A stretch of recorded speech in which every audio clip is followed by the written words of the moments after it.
ఓం శాంతి. 22/8/22. మధురమైన పిల్లలు, మీరు లేస్తూ కూర్చుంటూ అన్నీ చేస్తూ మౌనంగా ఉండండి మరియు బాబాను స్మృతి చేయండి.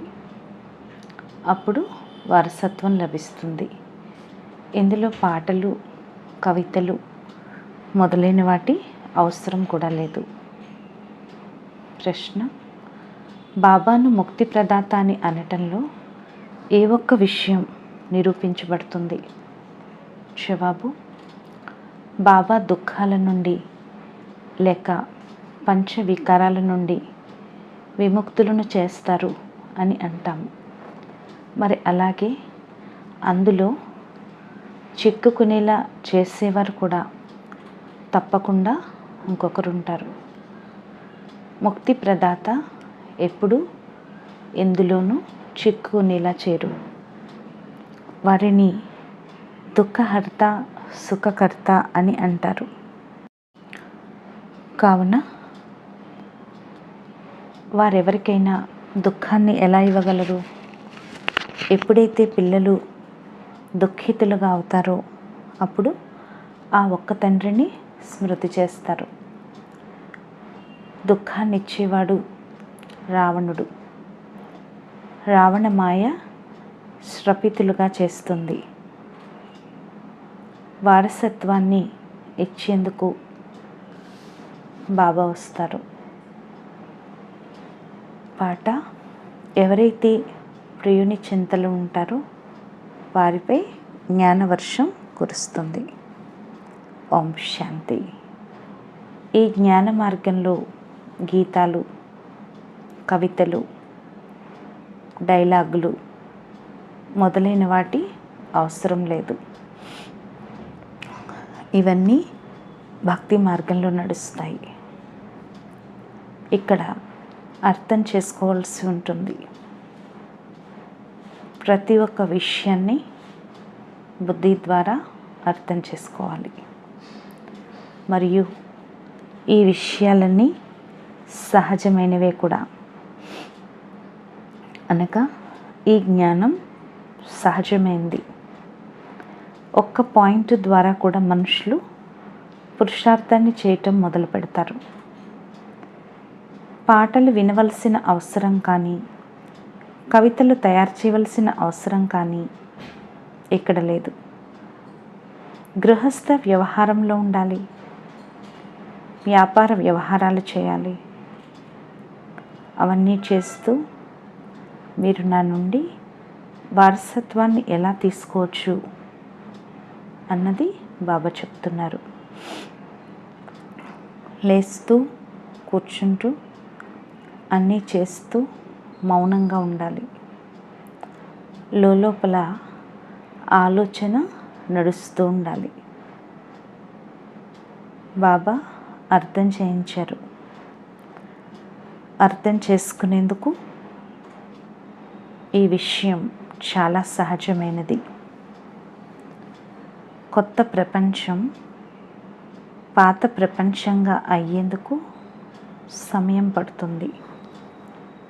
మళ్ళీ పాత నుండి కొత్తగా అవటంలో అంత సమయం పట్టదని చెప్తున్నారు బాబా.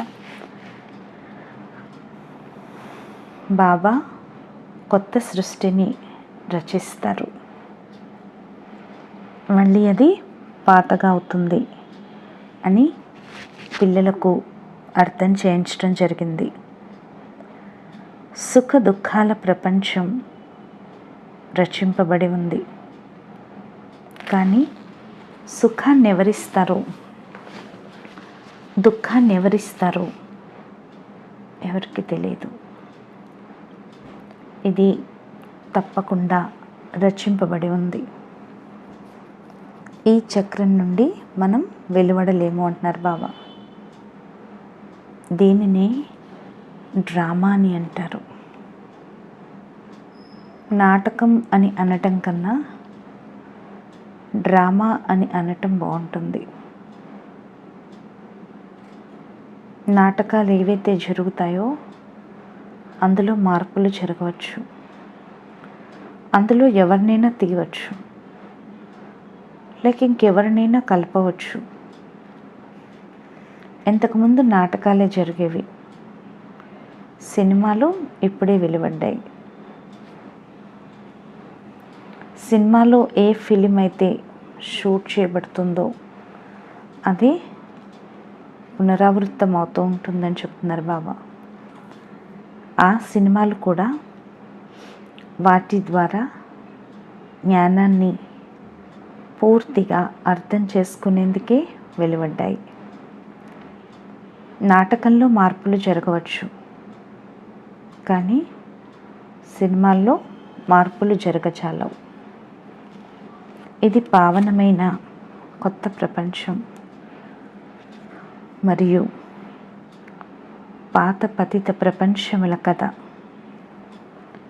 ఈ డ్రామా ఆయుష్ ఎంతన్నది మనుష్య మాత్రులకు తెలీదు. చాలా పెద్ద ఆయువునిచ్చేశారు.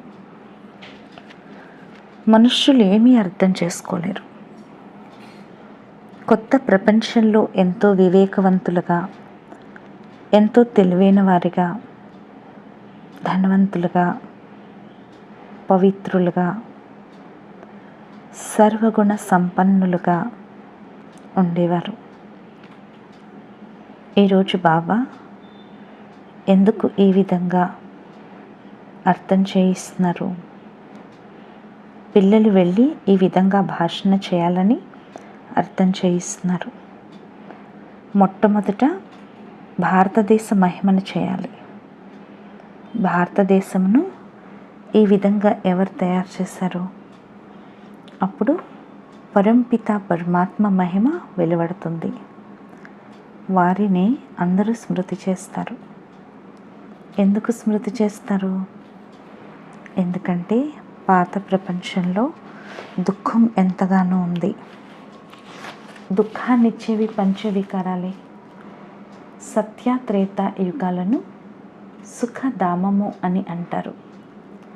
అది ఈశ్వరునిచే స్థాపించబడింది. ఇది అసురీ స్థాపన.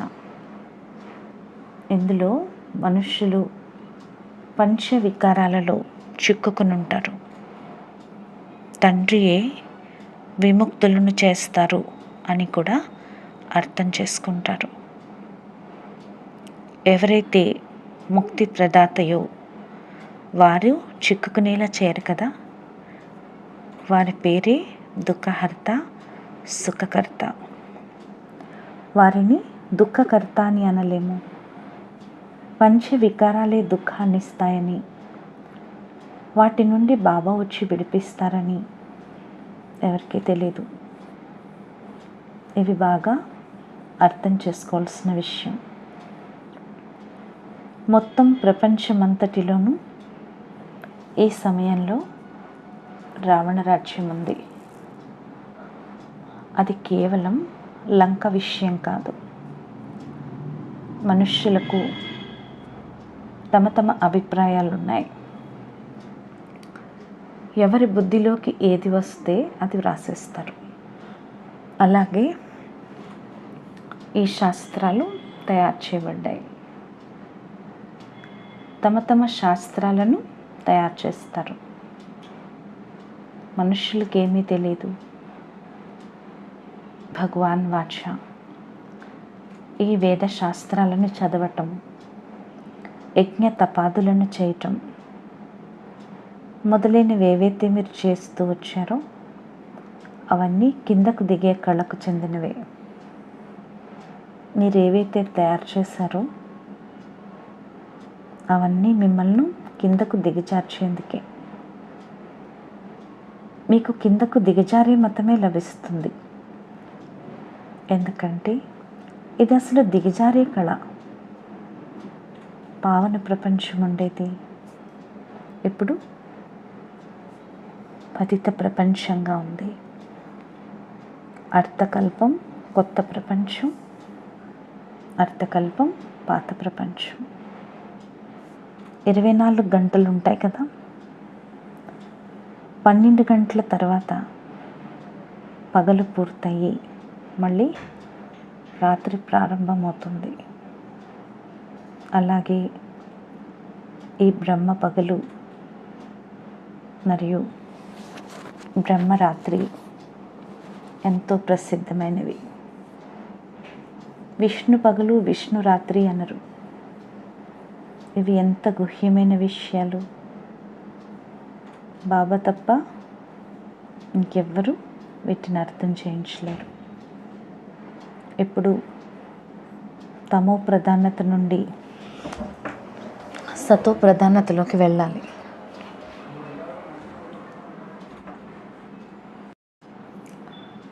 ఎవరైతే ముక్తి ప్రదాతయో వారు చిక్కుకునేలా చేయరు కదా. వారి పేరే దుఃఖహర్త సుఖకర్త. మొత్తం ప్రపంచం అంతటిలో ఈ సమయంలో రావణ రాజ్యం ఉంది. అది కేవలం లంక విషయం కాదు. మనుషులకు తమ తమ అభిప్రాయాలు ఉన్నాయి. ఎవరి బుద్ధిలోకి ఏది వస్తే అది రాసేస్తారు. అలాగే ఈ శాస్త్రాలు తయారు చేయబడ్డాయి. తమ తమ శాస్త్రాలను తయారు చేస్తారు. మనుషులకి ఏమీ తెలియదు. భగవాన్ వాచ ఈ వేద శాస్త్రాలను చదవటం, యజ్ఞ తపాదులను చేయటం మొదలైనవి ఏవైతే మీరు చేస్తూ వచ్చారో అవన్నీ కిందకు దిగే కళకు చెందినవి. మీరేవైతే తయారు చేశారో అవన్నీ మిమ్మల్ని కిందకు దిగజార్చేందుకే. మీకు కిందకు దిగజారే మతమే లభిస్తుంది. ఎందుకంటే ఇది అసలు దిగజారే కళయే. పావన ప్రపంచం ఉండేది ఇప్పుడు పతిత ప్రపంచంగా ఉంది. అర్థకల్పం కొత్త ప్రపంచం, అర్థకల్పం పాత ప్రపంచం. 24 గంటలు ఉంటాయి కదా. 12 గంటల తర్వాత పగలు పూర్తయి మళ్ళీ రాత్రి ప్రారంభమవుతుంది. అలాగే ఈ బ్రహ్మ పగలు బ్రహ్మరాత్రి ఎంతో ప్రసిద్ధమైనవి. బాబా తప్ప ఇప్పుడిక మన రాజ్య స్థాపన చేయలేరు. బాబా ఎంతో సహజంగా పిల్లలకు అర్థం చేయిస్తూ ఉంటారు. కేవలం శివ్ బాబాను స్మృతి చేయాలి. తమో ప్రధానుల నుండి సతో ప్రధానులు కావాలి. ఈ విషయాలను కూడా అబలలైన మీరే అర్థం చేసుకోగలరు. బాబా చెప్తున్నారు, కొత్త ప్రపంచం మరియు పాత ప్రపంచం. కొత్త ప్రపంచాన్ని రచించేవారు తండ్రి. కొత్త ప్రపంచమైన స్వర్గం ఉండేది. మళ్ళీ దాన్ని నరకంగా ఎవరు తయారు చేశారు? రావణుడు తయారు చేశాడు. మరి రావణుడు ఎవరు? ఈ రహస్యం కూడా మీకు అర్థం చేయించడం జరిగింది. ఏ విద్వాంసులు, పండితులు మొదలైన వారు వీటిని అర్థం చేసుకోలేరు. వారు జగత్ మిథ్య, అంతా కల్పనయే అనేస్తారు. అసలు జగత్ అనేదే తయారు చేయబడకపోతే మరి మీరెక్కడ కూర్చున్నారు అని మీరు అర్థం చేయించవచ్చు. ఈ ప్రపంచం ఏదైతే పునరావృత్తమవుతుందో దాని పూర్తి జ్ఞానం కావాలి కదా. జ్ఞానం లేని కారణంగానే అంతా మిథ్య అని అంటారు. ఎవరు ఏది వినిపిస్తే అదే సత్యం అంటూ వచ్చారు. మీరు ఒక్క విషయంలోనే సంతుష్టపడతారు. తండ్రి ఎంతో బాగా అర్థం చేయిస్తున్నారు. బాబా అర్థకల్పపు వారసత్వాన్ని ఇచ్చారు. మళ్ళీ రావణుడితో ఓడిపోయారు. ఈ ఆట రచింపబడి ఉందంటున్నారు బాబా. మనం ఇప్పుడు ఈశ్వరునికి చెందిన వారిగా అయ్యామని మరియు వారి శ్రీమతంపై నడుస్తున్నామని పిల్లలైనా మీకు తెలుసు. ఈ చిత్రాలు ఎంతో బాగున్నాయి. అందరి వద్ద పెద్ద పెద్ద చిత్రాలు ఉండాలి. పెద్ద చిత్రాలపై అర్థం చేయించడం ఎంతో బాగుంటుంది. చక్రం మీ ముందుంది, సంగమయుగం కూడా మీ ముందుంది. కలియుగం నల్లగా పతితంగా ఉంది. అందులో లోహపు కల్తీ కలవటంతో నల్లగా అయిపోయారు. భారతదేశం ఎంత స్వర్ణిమంగా ఉండేది.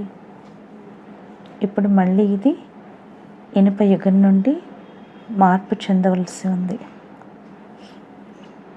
దాని స్థాపన మరియు దీని వినాశనం జరగాలి. పరంపిత పరమాత్మ త్రిమూర్తి అన్న మహిమ ఉంది. త్రిమూర్తి అన్న పదం యొక్క అర్థాన్ని ఎవరు అర్థం చేసుకోరు. రోడ్డుకు కూడా త్రిమూర్తి అన్న పేరును పెట్టేశారు. నిజానికి త్రిమూర్తులు బ్రహ్మ, విష్ణు, శంకరులు. ఈ ముగ్గురు దేవతలు వేరువేరు. వీరందరికన్నా ఉన్నతోన్నతమైన వారు పరంపిత శివ పరమాత్మయే. వారే చేయువారు, చేయించువారు. వారిని మాయం చేసేశారు. దేవతల కన్నా పైన ఆ నిరాకారుడైన భగవానుడే ఉంటారు. బాబా ఏ విధంగా నిరాకారులో, అలాగే ఆత్మలీన మనం కూడా నిరాకారులమే. పాత్రను అభినయించేందుకు మనం ఇక్కడికి వచ్చాము. లక్ష్మీనారాయణుల రాజ్యవంశం ఉండేది. ఒకరి వెనుక ఒకరు రాజ్యం చేస్తూ వచ్చారు. కావున స్వర్గం మహిమను వినిపించవలసి ఉంటుంది. భారతదేశం ఎంతో సంపన్నంగా ఉండేది. పవిత్రత, సుఖశాంతులు ఉండేవి. ఎప్పుడు అకాల మృత్యువు జరిగేది కాదు. అది కొత్త ప్రపంచంగా ఉండేది. బాబాయే కొత్త ప్రపంచాన్ని రచించారు. బాబా 16 కళా సంపూర్ణులుగా తయారు చేస్తారు. పిల్లలు మన్మనాభవ, నన్నొక్కడినే స్మృతి చేయండి అంటారు. ఇది భగవాన్ వాచ. వీరిని పతిత పావన అని అంటారు. కృష్ణుణ్ణి జ్ఞానసాగరుడు అని అనరు. మరి గీతలో కృష్ణుని పేరును ఎందుకు రాశారు? ఎవరి ద్వారానైనా సాక్షాత్కారం జరిగితే ఇతడు కృష్ణుని రూపం అనేస్తారు. ప్రపంచంలో అనేక రకాల మనుషులున్నారు. ఎవరిపైనైనా భావం కూర్చుంటే వారి లాకెట్ను తయారు చేసుకుని మెడలో వేసుకుంటారు. గురువు చిత్రమున్న లాకెట్ను వేసుకుని గురువుని తలుచుకుంటూ ఉంటారు. ఈశ్వరుడు సర్వవ్యాపి అని అంటారు. కావున గురువు మరియు ఈశ్వరునిలో తేడాయే లేదు అని ఇలా లెక్కలేనంత మంది ఉంటారు. అర్థం చేయించే పిల్లలకు పాత ప్రపంచం మరియు కొత్త ప్రపంచాల రహస్యాన్ని కూడా అర్థం చేయించారు. బాబా కూర్చొని కొత్త ప్రపంచాన్ని రచిస్తారు. ఇప్పుడు అందరూ తండ్రిని పిలుస్తూ ఉంటారు. పావన ప్రపంచాన్ని స్థాపన చేయండి, లేక మమ్మల్ని పావనంగా తయారు చేసి తీసుకువెళ్ళండి అంటారు. ధామాలు రెండే ఉన్నాయి. అవి నిర్వాణ ధామం మరియు సుఖధామం. సన్యాసులు ముక్తి కొరకే జ్ఞానమునిస్తారు, కానీ జీవన్ముక్తి కొరకు ఇవ్వలేరు. మీరు దేవీ దేవతా ధర్మానికి చెందినవారు. మీరు పూజారులుగా అయ్యారు. మళ్ళీ మీరే పూజ్యులుగా అవుతారు. శ్రీకృష్ణుడు సత్యుగపు యువరాజు. అతడికి మహిమ జరుగుతుంది. కుమారి కుమారులకే మహిమ జరుగుతుంది. ఎందుకంటే వారు పవిత్రంగా ఉంటారు కదా. నిజానికి కృష్ణుని కన్నా రాధ మహిమ ఎక్కువగా ఉండాలి. కానీ ఈ విషయం ఎవరికీ తెలీదు. మొదట రాధ, ఆ తర్వాత కృష్ణుడు అని ఎందుకంటారు? రాధాకృష్ణులని అంటారు కదా, కృష్ణ రాధలు అని ఎవరు అనరు. కొడుకు వారసత్వానికి అధికారిగా అవుతాడు, కావుననే కృష్ణుని మహిమ ఎక్కువగా ఉంటుంది అని భావిస్తారు. కానీ ఇక్కడ పిల్లలైన మీరందరూ పుత్రులే. ఎంతగా పురుషార్థం చేస్తారో అంతగా మీరే కల్పాంతరాల కొరకు ఉన్నత పదవిని పొందుతారు. బాబా ఆత్మలతో మాట్లాడుతున్నారు. పురుషార్థం ద్వారా మీరు ఉన్నత పదవిని పొందగలరు. విదేశాల్లో కూతురు పుడితే ఎంతో సంతోషిస్తారు, ఇక్కడ కొడుకు పుడితే సంతోషిస్తారు. ప్రతి ఒక్కరి ఆచార వ్యవహారాలు వారివి. కావున బాబా అనంతమైన వారసత్వాన్ని ఇస్తారని పిల్లలైన మీ బుద్ధిలో ఇప్పుడు కూర్చుంది. మళ్ళీ మాయ శ్రపితులుగా చేస్తుంది. ఆ భగవంతుడైన తండ్రి స్వర్గ రచయిత. ఈ విధంగా కృష్ణుని గురించి ఎప్పుడూ అనలేరు. పరమాత్మయే నరకాన్ని స్వర్గంగా తయారు చేస్తారు. సహజ జ్ఞానము మరియు యోగములను వారే నేర్పిస్తారు. ఈ విధంగా మీరు భాషణ చేయవచ్చు. గీతలో కృష్ణుని పేరును రాసి ఖండితం చేసేశారు. గీతా భగవానుడు నిరాకారుడైన పరమాత్మయే కానీ కృష్ణుడు కాదు. శ్రీకృష్ణుడు కేవలం రచన మాత్రమే. అతడికి కూడా తండ్రి నుండే వారసత్వం లభించింది. అది ఎలా లభిస్తుంది అన్నది మీరు వస్తే అర్థం చేయిస్తాము అని చెప్పండి. ఏ విషయాన్నైనా తీసుకుని దానిపై అర్థం చేయించడం మొదలుపెట్టండి. పాత ప్రపంచం, కొత్త ప్రపంచం అన్న విషయంపై అర్థం చేయించినట్లయితే అందులో అన్ని విషయాలు వచ్చేస్తాయి. ఇప్పుడు అనేక ధర్మాలు ఉన్నాయి. వాటన్నిటి మధ్యన ఆది సనాతన దేవీ దేవత ధర్మస్థాపన జరుగుతుంది. ఈ పంచ వికారాలను వదలండి అని ఎంతగా అర్థం చేయించడం జరుగుతుంది. ఇంట్లో కూడా ఎవరిపైనా కోపం చూపించొద్దు. ఎటువంటి కర్మలైతే మనం చేస్తామో మనల్ని చూసి ఇతరులు కూడా చేస్తారు అన్న ఆలోచన రావాలి. నేను వికారీగా అయితే నన్ను చూసి ఇతరులు కూడా వికారీలుగా అవుతారు. ఇప్పుడు పవిత్రులుగా అవ్వండి అని బాబా ఆజ్ఞనిచ్చారు. స్త్రీని కూడా పవిత్రంగా చేయండి. ఎవరిపైనా కోపం చూపించద్దు. మిమ్మల్ని చూసి వారు కూడా క్రోధం చేయటం మొదలు పెడతారు. పురుషుడు రచయిత కావున స్త్రీకి కూడా అర్థం చేయించాలి. ఆ తర్వాత అసలు భాగ్యంలోనే లేకపోతే ఏం చేయగలరు? పవిత్రులుగా అయినట్లయితే పవిత్ర ప్రపంచానికి యజమానులుగా అవుతారు అని అర్థం చేయించాలి. మీరు 84 జన్మలు ఎలా తీసుకున్నారు బాబా అర్థం చేయిస్తున్నారు. మొదట మీరు సతో ప్రధానంగా పావనంగా ఉండేవారు. ఆ తర్వాత రజో తమోగా అయ్యారు. ఇప్పుడు మళ్ళీ మీరు నన్ను స్మృతి చేసినట్లయితే పావనంగా అవుతారు అని బాబా చెప్తున్నారు. గీత విషయాలని భగవంతుడు చెప్తున్నాడు. గీతలో కృష్ణుని పేరు వ్రాయటంతో వారి జీవన గాథ అంతా అంతమైపోతుంది. ఇలా అర్థం చేయించే ధైర్యం కూడా కావాలంటున్నారు బాబా. మేము శివ బాబానే నమ్ముతాము, వారి ద్వారానే కళ్యాణం జరుగుతుంది అని చాలామంది పిల్లలు భావిస్తారు. పొరపాటు చేస్తే బాబా అప్రమత్తం చేస్తారు. కానీ కొంతమంది పిల్లలు ఉప్పు నీరులా అయిపోతారు. అలా ఉప్పు నీరులా అవ్వకూడదు, అలా చేయకండి అని అర్థం చేయించడం జరుగుతుంది.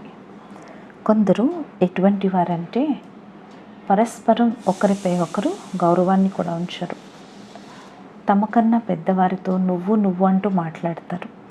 కొంతమంది ఒకరికొకరు గౌరవాన్ని ఇవ్వరంటున్నారు బాబా. నువ్వు అంటూ మాట్లాడతారు. ఎవరినైనా కూడా నీవు అని మాట్లాడకూడదు, మీరు అని గౌరవించాలి. బాబా మనకి ఎంత గౌరవాన్ని ఇస్తున్నారు. వివేకవంతులైన పిల్లలకు సేవ అభిరుచి ఎంతగానో ఉండాలి. ఫలానా సెంటర్ తెరవబడింది, మేము వెళ్ళి అక్కడ సేవ చేయాలి అన్న ఆలోచన రావాలి. ఎవరైతే చెప్పకుండానే చేస్తారో వారు దేవతలు, ఎవరైతే చెప్తే చేస్తారో వారు మనుషులు. చెప్పినా చేయకపోతే ఇంక మీరే అర్థం చేసుకోండి. అచ్చా, మధురాతి మధురమైన ఆత్మీక పిల్లలకు మాతాపిత బాప్దాదాల ప్రియ స్మృతులు మరియు గుడ్ మార్నింగ్. ఆత్మీక పిల్లలకు ఆత్మీక తండ్రి యొక్క నమస్తే. మధురాతి మధురమైన ఆత్మీక తండ్రికి ఆత్మీక పిల్లల యొక్క ప్రియ స్మృతులు, గుడ్ మార్నింగ్ మరియు నమస్తే నమస్తే నమస్తే. ధారణ కొరకు ముఖ్య సారం. ఫస్ట్ పాయింట్, ఏ కర్మలనైతే మనం చేస్తామో మనల్ని చూసి ఇతరులు కూడా చేయటం మొదలు పెడతారు అని సదా గుర్తుంచుకోండి. కావున ఎప్పుడూ శ్రీమతానికి విరుద్ధంగా వికారాలకు వశమై ఏ కర్మలు చేయకూడదు. సేవ చేయాలి అనే అభిరుచి ఉంచాలి. చెప్పించుకోకుండానే సేవలో నిమగ్నం అవ్వాలి. ఎప్పుడూ పరస్పరం ఉప్పు నీరులా అవ్వకూడదంటున్నారు బాబా. వరదానము, ఎవర్ రెడీగా అయి ప్రతి పరీక్షలోనూ ఆత్మిక ఆనందాన్ని అనుభవం చేసుకునే విశేష ఆత్మాభవ. సంగమ యుగము ఆత్మిక ఆనందంలో ఉండే యుగం. కావున సదా ఆనందంలో ఉండండి. ఎప్పుడూ తికమక చెందకూడదు. ఎటువంటి పరిస్థితుల్లో లేక ఏ పరీక్షలో అయినా కొద్ది సమయమైనా తికమక చెందినట్లయితే ఆ క్షణమే అంతిమ క్షణమైనట్లయితే అంతిమతిని బట్టి గతి ఏర్పడుతుంది. కావున సదా ఎవర్ రెడీగా ఉండండి. సంపూర్ణంగా అవటంలో ఏ సమస్య విఘ్నరూపం అవ్వకూడదు. నేను ప్రపంచంలో అందరికంటే విలువైన విశేషమైన ఆత్మను. నా ప్రతి సంకల్పం, మాట, కర్మ విశేషమైనవిగా ఉండాలి. క్షణకాలం కూడా వ్యర్థంగా పోకూడదు అన్న ఈ స్మృతి సదా ఉండాలి. శ్లోకను, శ్రేష్ఠ కర్మల ఖాతాను జమ చేసుకుంటూ పోతున్నట్లయితే వికర్మల ఖాతా స్వతహాగానే సమాప్తమైపోతుంది.